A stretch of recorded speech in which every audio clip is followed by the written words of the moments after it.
So in the heavy chain disease, let's start off by talking about the gamma heavy chain disease. In the gamma heavy chain disease, the G, basically the gamma signifies the IgG. So there is an excess of the IgG antibodies. It is basically defined also by the term the Franklin disease, which is named after the scientist. You can see that this is various histopathological slides showing different types of IgGs present. Along with that, this can have a combination with the kappa or the lambda light chain. What are the major salient features of the gamma heavy chain disease? Some common features to the other types of plasma cell dyscrasias are the lymphadenopathies. The patient will have fever, anemia, normocytic anemia, malaise can be present. Hepatosplenomegaly can represent denoting organomegaly. The patient will have weakness or fatigue, which is in part due to the anemia because it's a neoplastic disorder. One classical symptom, which classical sign, which basically differentiates it from the other types of plasma cell disorders, is the palatal edema.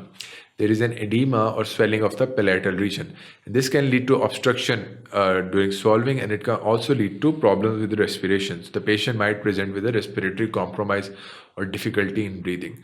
This type of edema is generally not seen in other types of plasma cell disorders. So if we have palatal edema very obvious on clinical presentation, then you should have a gamma heavy chain disease. Specifically, if the patient presents with the other signs and symptoms of plasma cell dyscrasias, you should have gamma heavy chain disease as very high in your list of differential diagnosis. Now let's look at the other types of labs present in this. The serum M component or the M protein is often less than 2 grams per deciliter.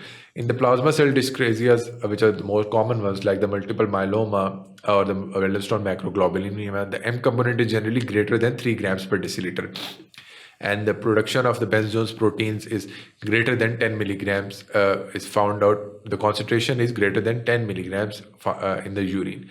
But in the heavy chain disease, specifically the gamma heavy chain disease, we have the M component, which is generally elevated, but not elevated up to that level. It is often less than 2 grams per deciliter.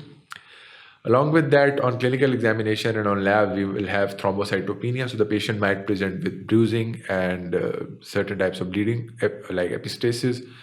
Eosinophilia is present, which can give rise to a rash. But the bone marrow is generally non-diagnostic. You won't find out any abnormality in the bone marrow. So we will have to rely on our clinical judgment and other various types of immunohistochemistries and electrophoresis to diagnose this rare disorder.